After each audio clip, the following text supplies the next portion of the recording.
Kanisa langu linaitwa Kanisa la Kristo Kambini Nyarugusu.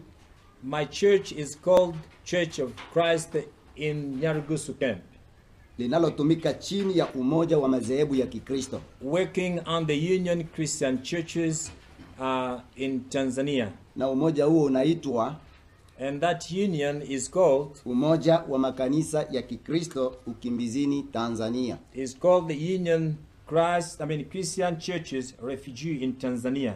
Na umoja huo unaongozwa, and this union is led by, na Pastor Alembe Alinoti Esombola. Pastor Alinoti Alembe Esombola.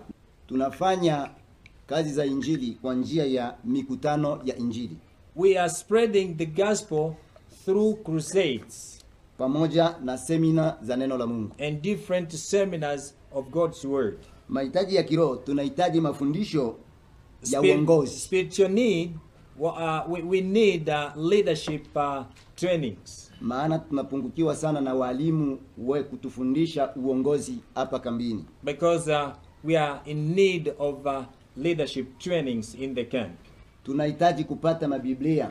We need to get Bibles na vitabu mbalimbali vya kidini, and different spiritual books or biblical books. Na upungufu wa vitabu hivi, because of lack of these books, umetokana na vita vilivyo ikumba nchi yetu ya Kongo, has caused by the war that broken forth in our country. Maana tulipokimbia hatukufikiria mizigo mingi. When we fled, we didn't take many things.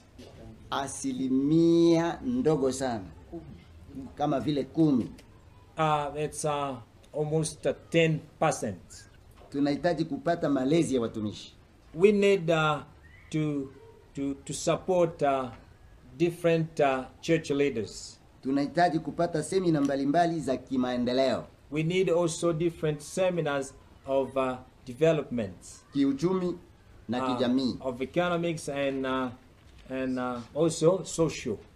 Tunahitaji kupata mafundisho ya kutibu majeraha ya moyo. We want also to get different teachings that can heal our souls and spirit.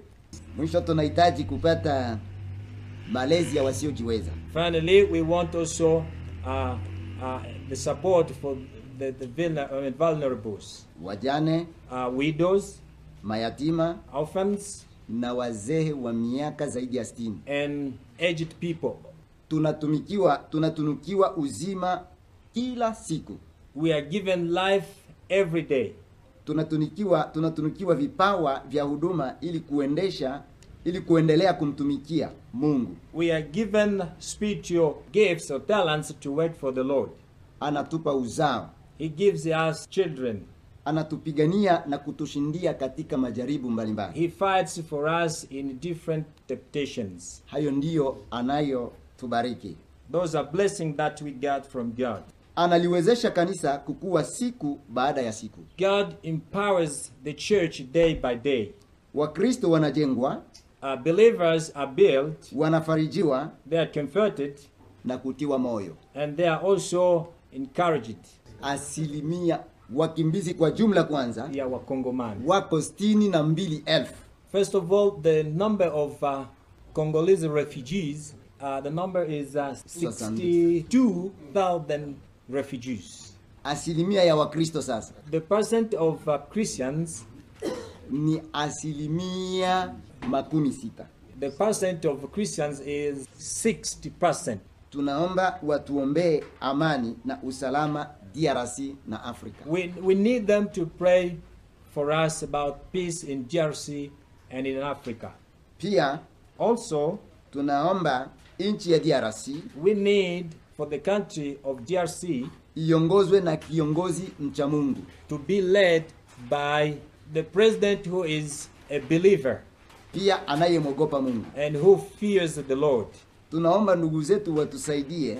We pray for to our brothers kutuombea hayo yote ambayo tunakwenda kuzungumza hapa, to pray for all of these we have said here, ili Mungu apate kuyafanikisha, so that God can help us. Tunatuma salamu zetu kwa ndugu zetu hao katika Kristo ulimwenguni. We send our greetings to all brothers around the world. Mungu apate kuwabariki. God may bless them. Mungu apate kuwapa nguvu. God may empower them.